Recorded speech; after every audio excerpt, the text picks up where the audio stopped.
I think you should start with relatively small dollars. Like, don't invest anything you can't afford to lose. But the beautiful thing, at least in our world of investment, is you can only ever lose 1x your money. So I think you should make a number of investments early in your career. I just think maybe the dollar amounts could be small.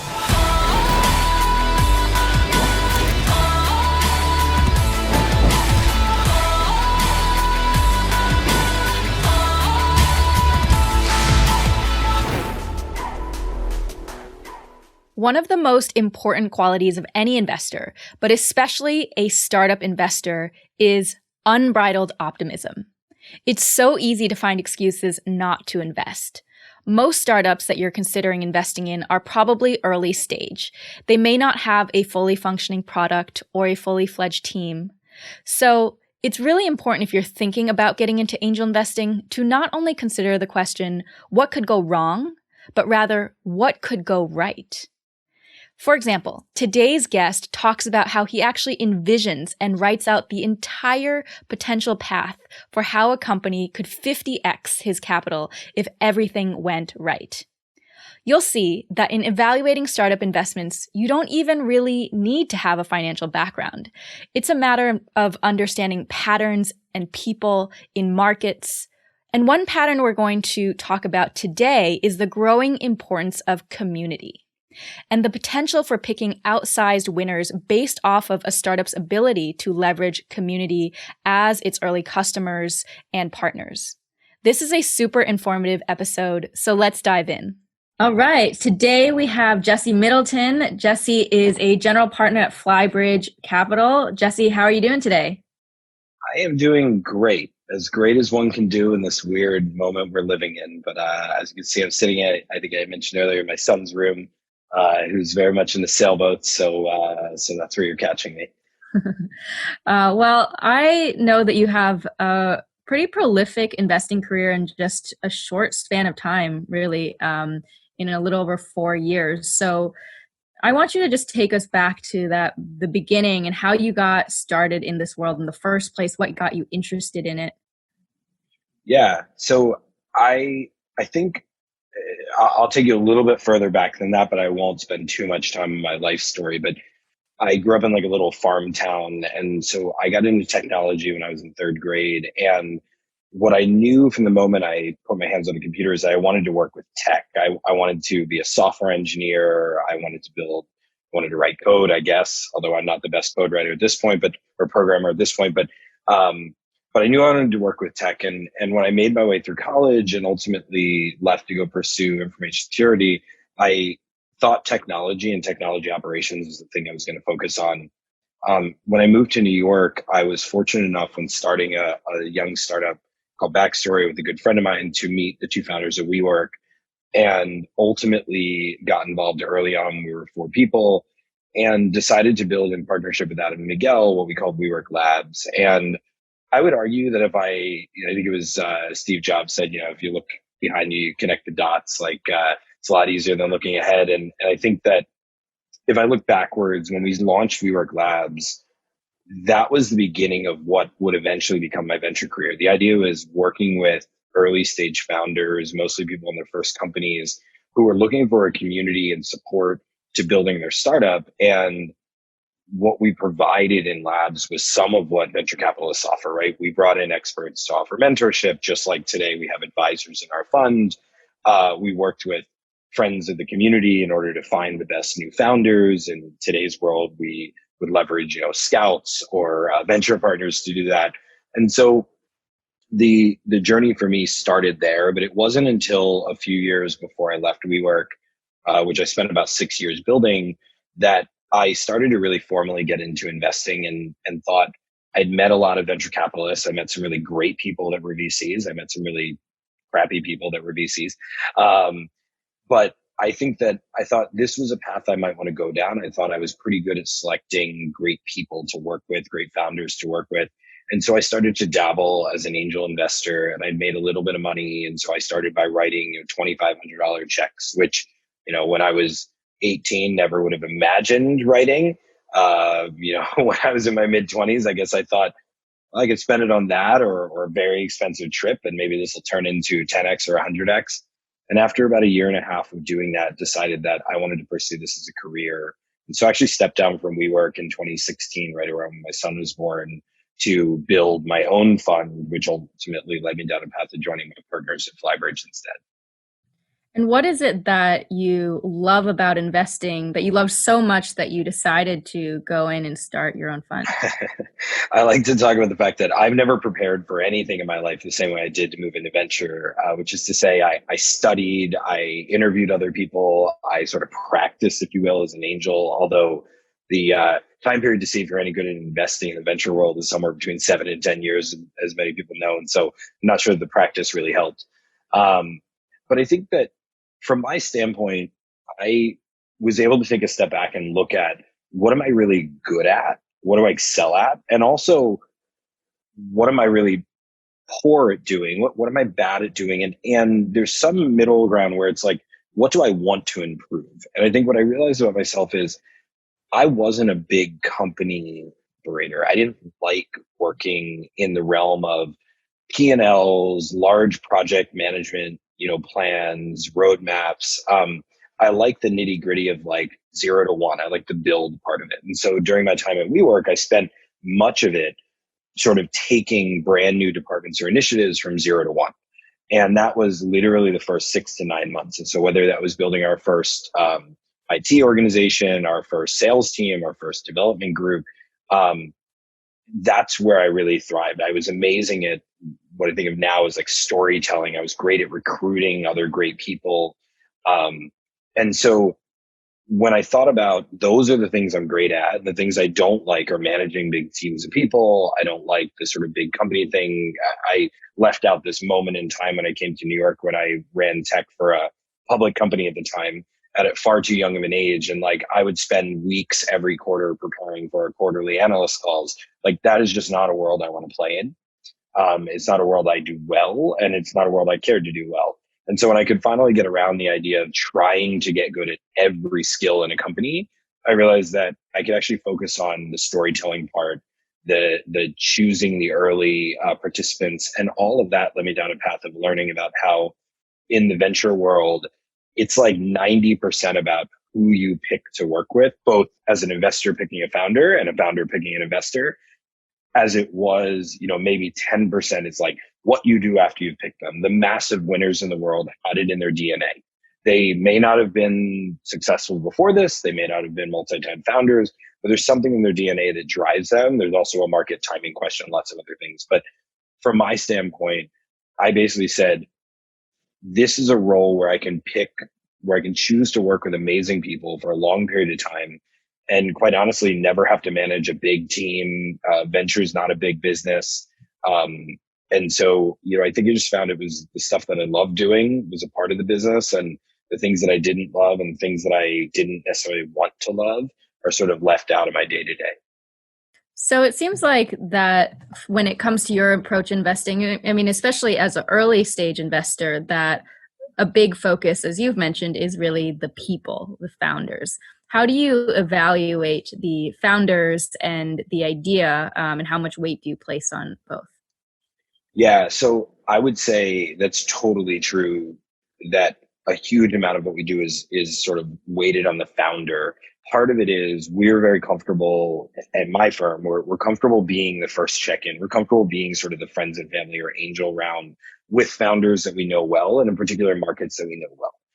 And when I think about how we make our decision making, it really falls into three buckets. There's founder, there's product, and then there's sort of market and opportunity. At the earliest stages, um, there tends to be little to no product. If a lot of people call it pre-seed, the idea it's like an idea, there's no prototype, maybe no team. Um, all the way even through seed, oftentimes the product that you've built is sort of V.1, not V1. And so you've built, it's like good enough to test, but really not anywhere near good enough to put in the hands of like the masses if it's a consumer product. And so we lean heavily on founder. And I would say that the things that I most look for and that we look for as a firm are sort of threefold. The first one is there's like founder knowledge and intelligence. And this is both IQ as well as EQ. It's the ability for a founder to really know the space they're working on, to learn quickly. We have a founder, Irv, who founded a company called Bowery Farming, and Irv spent a year like traveling the country learning how to farm. This is somebody who had a social startup before this. He does not come from a family of farmers and multiple generations of farmers. He went out and met a lot of farmers and agriculture experts, and he absorbed everything they had to say and came up with this concept. So we look for IQ. We also look for EQ in that regard, which is, are they sensitive to the problems that their customers have, that their employees might. The second thing, though, is there's a level of like grit and perseverance. And this often can be found even before they've built their company, even before maybe even their career. Oftentimes you'll see this in athletes, you'll see this in people that like to perform. One of the skills I love to find in founders is people that have done either theater or stand up, they've done improv, the ability to work, sort of bounce things off of others. But they had to endure a lot to get to where they are. They had to work really hard, and they had to sort of overcome obstacles that, are somewhat superhuman. They're things that are not everyday obstacles. And so we look for that. And in a founder as a first time founder, usually that comes from personal stories. That comes from where they grew up, where in the world they were, what their family was like. There's lots of stories that we hear from founders about somebody I recently backed, came here to the States when he was 15. He paid his way through college as an immigrant. Like, these are stories where you're like, this person can persevere. And then the third thing that we look for in founders is something we call like the Pied Piper effect. And this is really the idea that when you're an early stage founder, it is just as important to convince me as an investor to follow you, to back you, and to follow you on this like journey you're taking for hopefully a decade or more, as it is for you to tell that same story and convince your earliest hires to do it. Even if I'm your investor and we've put in $1 million or $2 million into your company, you can't buy the senior engineers from Google. You cannot afford to pay them. They make more money than you probably raised in your seed round.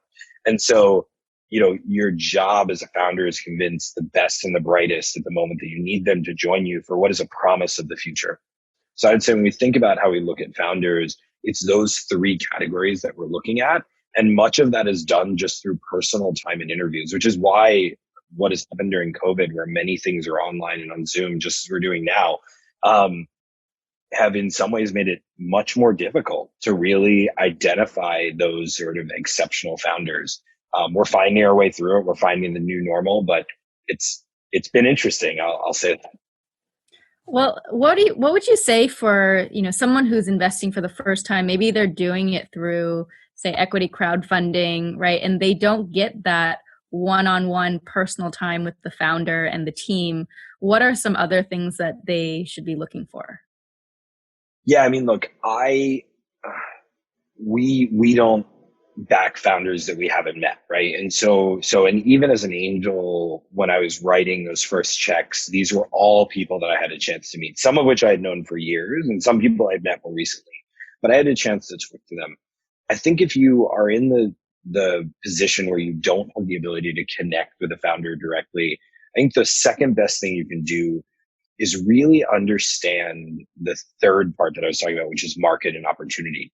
Like, there are resources to research every category on the internet, right? So it doesn't matter if you're investing in a farming startup like Bowery or, a human capital business like Teal or Chief.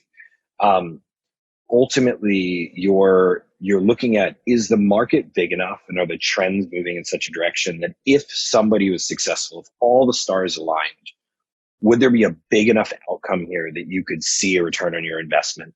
And there is a very big difference between investing as an angel, what is a good return on investment, and a venture capital fund. And we don't have to get into the dynamics today. There's a lot of resources online, but as an angel, the gist is anything that you make money on as an angel is a good bet for you. You don't need to pay anyone else back. You don't need to pay your LPs back. And so if you invest in 5 companies, $1,000 per company, and one of them turns into $25,000, you're pretty happy. As a venture capitalist and a fund operator, that's not necessarily the case. So I think as an angel and as sort of somebody that's maybe not having access to the founder, oftentimes it's really your opportunity to dig into the market and understand that if you're right about where the world is going, there's a big enough return here for you. Because at the end of the day, if we think about venture-backed companies, these tend to be 5 to 10 or longer year roadmaps, journeys for them to eventually see liquidity. And so what you want to make sure of is that waiting 5 to 10 years to get your money back is worthwhile versus putting it into something a little more regular, safer, and liquid that, maybe you don't make, 5 or 10x over 10 years, but you can make 2x in a couple of years and you can use that again to pay for a really nice vacation. Got it. So, I mean, it seems like both the entrepreneur and the investor have to be optimists at heart, right? Really looking at the best case scenarios. Yeah, optimist to like the 10th degree. I think that it is really easy in this business, and we often do this in our partner meetings. So I have two other partners, Chip and Jeff, and the easiest thing to do when looking at a startup is to find the 100 or 1,000 ways this thing could fail. And, the benefit you have as an investor, often, even if you're early in your career and you're making some of these early crowdfunding bets, is you get to bet on a few things. You get to put your money into a few different buckets, and maybe one of them is successful. As a founder, you don't get to do that. Sure, we can pick out the exceptions, founders that have made a lot of money and they also invest. But oftentimes it's a completely imbalanced system where the return they can make on their own company far exceeds anything humanly imaginable in any investment that they make. And so as an entrepreneur, you have to be optimistic. You have to believe that you can win. You have to believe you're going to figure it out. That's where the EQ and the IQ comes in. I think as an investor, my take is you need to sort of believe that all of the ways you believe this could fail, you need to sort of view as opportunities for the founder to overcome. And ultimately, those 100 or 1,000 ways that this business could fail are the reason why the 1,000 competitors are going to fail. Like, that's the belief you need to have. And when we invest in a company, we often find ourselves, one of the questions we have in our investment memo is write down the story of how this company could possibly be a 50x from here. Like, what has to happen in the world? And it's not a financial exercise. That's easy to do, right? I put in $1 million, it turns into $50 million. That's easy. But it's a question as to like, what has to go right in the world? What has to go right for the founder, in the industry, in the market, for this to even be a chance? And I think that's the thing that we're investing in when we think about market and opportunity, is the things going right in the world versus the things going wrong. Got it. Well, I'm curious then, what areas do you invest in? In what areas do you feel like things are going to go right, and why? I wish I knew that answer in a solid way. I'd be doing very well. No, I think we have a thesis that founders that leverage community will wind up being the outlier winners. And what we mean by that is that founders, say in open source software, use the community, those other developers, to make better product decisions and develop software and products much faster and more efficiently than their peers. So doing it in a vacuum, in a room with closed doors, versus leveraging the industry. On the other end of the spectrum, founders that build companies that leverage communities as their customers, their early customers, also have a major advantage. Those customers who become a part of their brand and sort of their ethos wind up helping them to sell better. They help them to retain customers better. They help them to ultimately lower costs of providing customer service because people help each other. And they also help in product roadmap as in the open source world. I think that what we believe will happen in the future is it will continue to get noisier and noisier to advertise on Instagram and Facebook and Twitter. And sure, during COVID, cost to advertise significantly dropped. People stopped spending. So it's great for a short period of time. But overall, the cost to advertise goes up because more and more people are out there. It's easier and easier to build products. It's easier and easier to launch a startup. And so the defensive way to build is to work within a really trusting community of customers, of partners, of users, and even of contributors in the realm of companies that leverage open source communities. And so we think that this will continue to happen. And there's also an interesting market trend where people are seeking out communities. Social has given them this sort of world where they feel disconnected more than ever. And this is not just happening for the elderly who are sitting in retirement homes and feel disconnected from their families. This is happening from 20-year-olds who spend hours on TikTok and they don't have any friends on TikTok. They have influencers that they follow on TikTok. And so ultimately, they're seeking more and more ways to connect with others. And we do think that brands and startups that leverage that desire and that need will be more successful. At the end of the day, we'd like to think that our bet is that humans will be more human. They will not be, we have been trending in a way that humans have become way more disconnected. When you think about the tribes that we started on, we were cave people. Like we've gone to a place where, I've got, I don't even know, call it 4,000 friends on Facebook. Like I'm obviously not friends with all those people. I think that ultimately I do look for a community of my own. And I consider for myself, that community are our portfolio founders, my partners. Like the end of the day, my sort of trusted network is probably only 20 or 30 people large. And so, companies that leverage that opportunity, we believe will be more successful over the next decade. Great. So really the takeaway for new investors to think about how you envision the world is going to be, and then how you would track and those startups that you're interested in to see how they align with where you have conviction in. Yeah, and there's a view that different investors have. I think I personally make investments through building really deep relationships. So I probably meet far less new founders every week than some other investors, but I have repeat meetings with people who I think are going to make great founders. Other investors do a bit more of a like seek out the opportunity, right? So it's about backing the opportunity and the product and the team, and less about the relationship.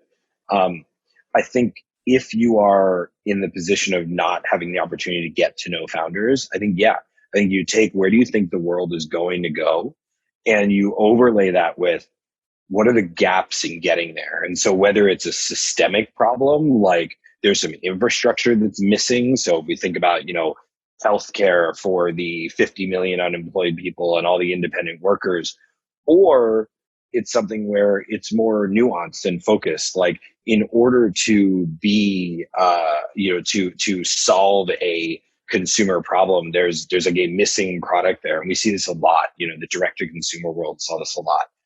You had to overpay for a mattress for so long for very little upside. And somebody came along and said, multiple companies, it turns out, came along and said, there's a better way of doing the same thing with glasses in Warby Parker.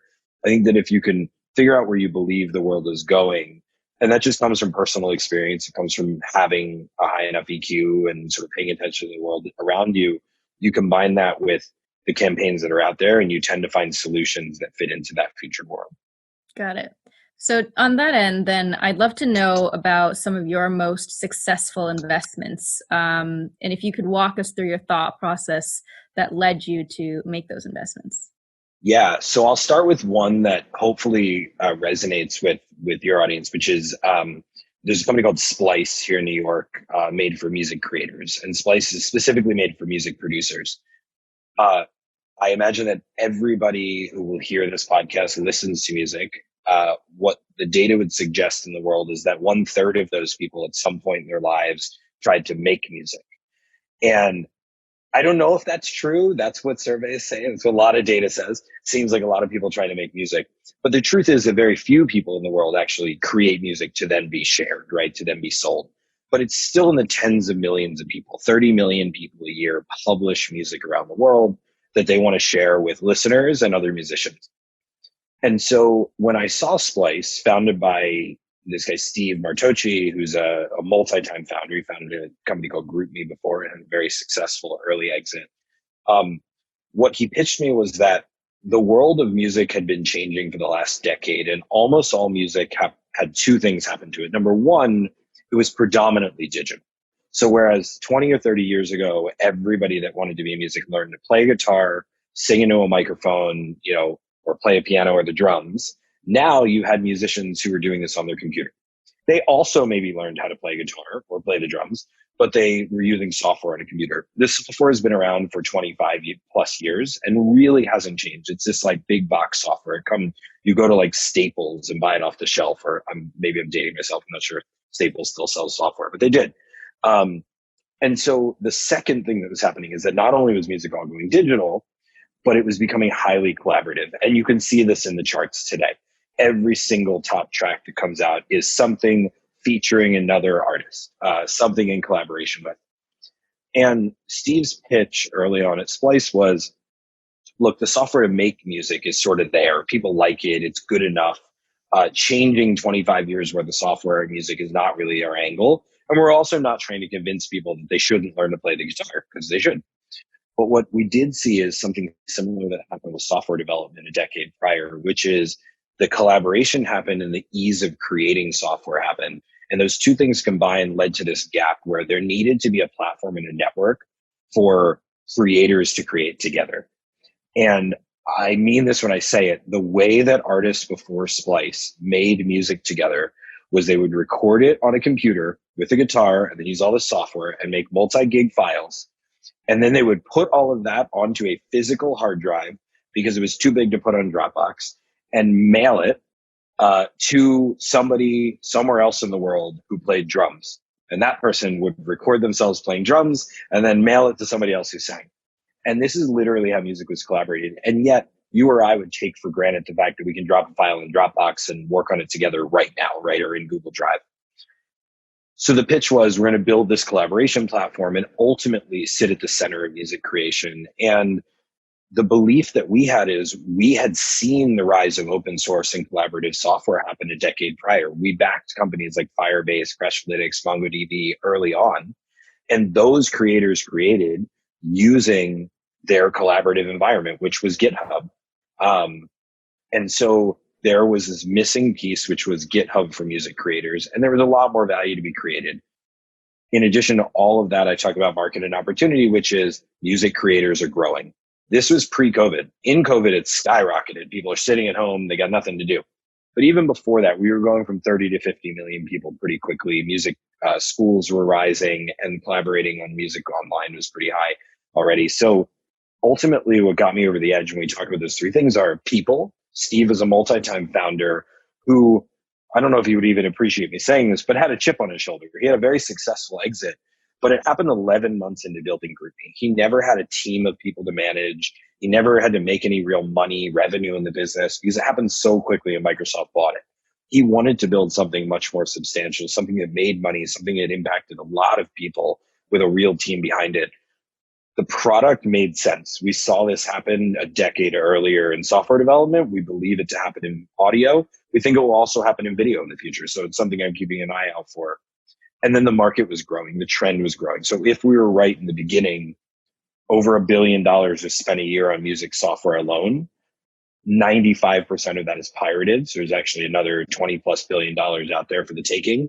And there was this massive gap in that software for collaborative platforms. So we thought all of those things combined made for a pretty special storm. And so far it turns out we were right. We've got millions of people using Splice. It's paid out nearly $50 million to artists across the collaboration platform. And so it seems to be working, but time will tell.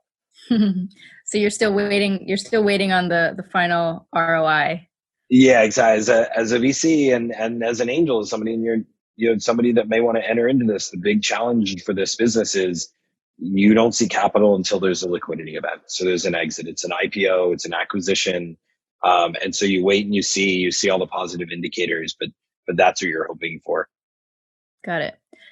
So on the flip side, then, what about some of the biggest mistakes or important lessons that you learned from investments that didn't yield the returns that you wanted? Yeah. So I feel like I'm not yet at a place in my career where I feel comfortable calling out specific founders, but I will talk about the one that I was a part of, which was WeWork. And I have a portfolio company actually went through a similar challenge, which is in the earliest days of founding a company, you do not have to work and worry about things like unit economics. And when I say the earliest days, I mean the seed stage. I mean the first round, the first million or 2 million. After you've experimented, after you've built V1 of the product, after you've raised your seed or your Series A round, you very quickly have to focus on, is this a sustainable business?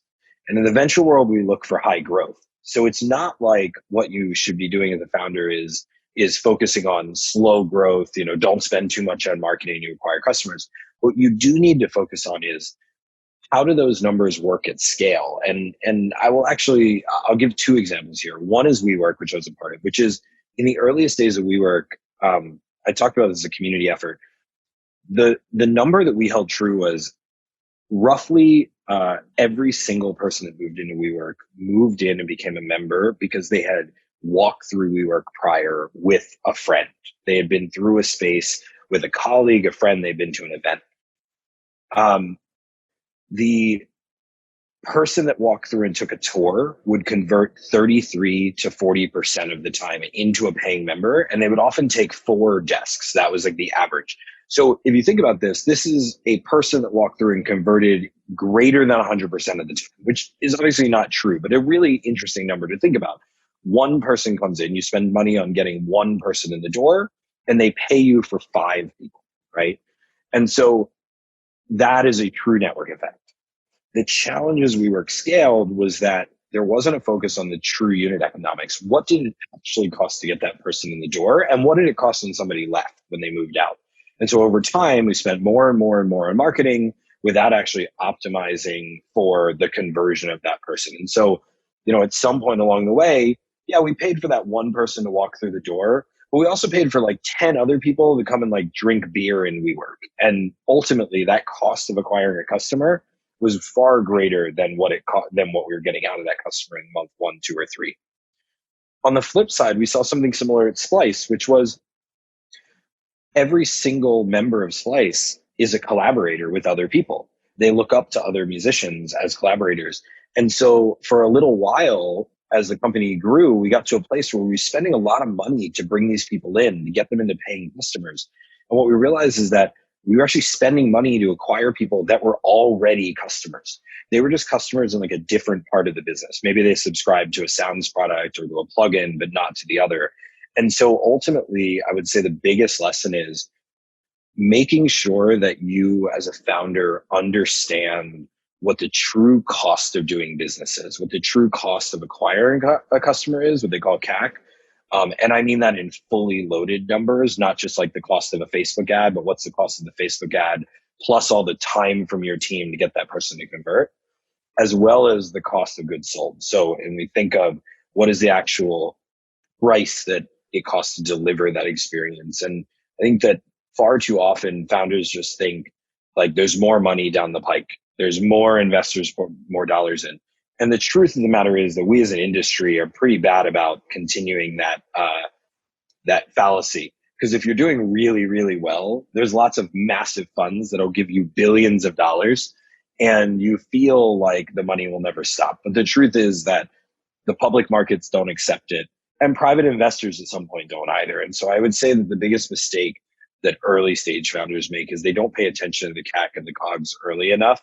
And that doesn't mean you need to solve for that early. It just means you should be paying attention to where it's at so you know what your actual cost of doing business is. So as an early investor, then, is there any way to gauge that at the beginning? Yeah, it's a good question. Well, if you can talk to the founder, I would say you can look them in the eye and you can ask them some very basic questions about their understanding their own business. There's a couple of clear indicators that people don't get it. You ask for a financial model and they don't have one. Worse than that, you ask for a financial model and they send you something that looks nothing like a financial model. And you can Google the internet to find good financial models. And so if they haven't done that part, that's a big red flag. I think if you don't have access to a founder, and even if you do, the bigger question is the market big enough? Are there enough potential customers? And is the problem that the founder is solving high enough value that you could imagine a world, like put yourself in the customer's position if you can.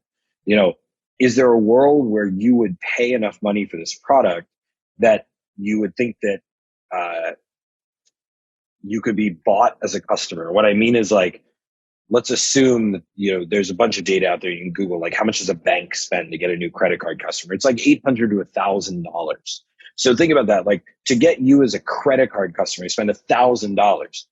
Will you provide the bank enough value to make it worth their while spending $1,000? Well, it takes a lot of 0.1% of your credit card transactions to get there. But if you spend a few $100,000 over your lifetime, you're definitely worth it to that bank. And so I think in every category, you can sort of do this litmus test. When you think about, beauty products would be another one. If it costs you $500 to get you as a customer, will you spend far more than that on beauty products over the life of yourself as a customer? And I think if you can imagine a world where that's true, again, this goes back to being an eternal optimist. Like, you got to imagine that it's possible. If you can't find a way to imagine that, then that's a pretty big red flag in the space you're investing in. Got it. Cool. So it seems like that if I'm a first-time investor and I'm asking questions to the founder, we've got questions around their personality and their track record, their knowledge around the space. We've got some questions around product, questions around market opportunity, some of the financials. Is there any other, would you say, key question that you think investors should consider or ask before saying yes, I want to invest? So I think I wouldn't say it's a specific question. What I would say though is, especially people just entering the investment world, but even for people that have been there for 20 years, this happens all the time, find a group or a community to invest with. And that doesn't mean you need to look to them to make decisions for you. Like, I hate when another investor asks me early in their diligence process whether or not I'm investing. Like, don't pawn your decision making off to me. And I try not to do the same thing. I often don't ask who else is investing until we've already committed or we're at the finish line, right? And so I'm not looking for them to make a decision. What I do though is I call investors that I know who've invested in similar businesses or in this founder before or in tangential businesses where I think they may have some interesting market insights. And so I think that it's really valuable for an investor just getting started to find their own community, to find their own cohort, their own group to work with. And you can find that informally through, Slack groups or LinkedIn. I mean, I was in a fraternity in college, and one of the people in the national fraternity just started a group, and there's like 50 angels in that fraternity now sharing deals with each other. I had no idea any of them were out there. Now I have a great resource to tap. Or you can do it more formally. You can join a syndicate on AngelList. You can join a group in any of the crowdfunding platforms. They have lots of sort of areas to learn and connect with others. And so I think that what oftentimes early investors do is they sort of don't expand beyond their own circle, right? I always laugh when people post on like Facebook a question about a company or an industry, because like my parents are really smart small business people. But if you ask them what Slice does, they'll just be like, I had no idea. Like, I had no clue. And I probably explained it to them like 10 times. And so I think you do yourself a disservice by not expanding beyond your own community. And we try to do that. We have some programs that we built at Flybridge that let you do that, like X Factor Ventures, where we've got 24 women that are all investing out of a fund that we help to seed. And my partnership acts as a mentor there. And so there are 24 women that are trying to ultimately be investors. They're all CEOs of their own companies, and they share deals. They ask questions of each other. They ask questions of Chip or to the rest of our team. And so I think there's not one specific question, but I would say that you do yourself a disservice if you don't find a community to sort of tap into that has other resources available to you. Yeah.